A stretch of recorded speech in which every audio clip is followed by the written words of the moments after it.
आइल महर में उने ना हमसे लड़वले बिया दिलवा चुरवले बिया हो। आइल महर में उने ना हमसे मिलवले बिया दिलवा चुरवले बिया हो। आइल महर में उने ना हमसे लड़वले बिया दिलवा चुरवले बिया हो।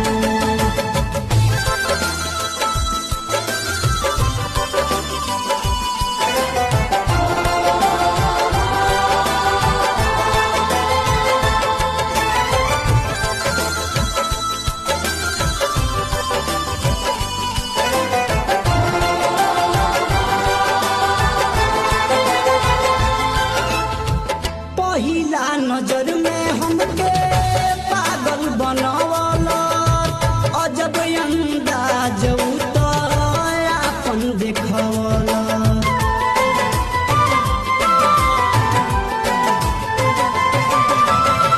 पहिला नजर में हमके पागल बनवला अजब अंदाज तो आपन देखवला। नजर से नजर मिला के नजर से नजर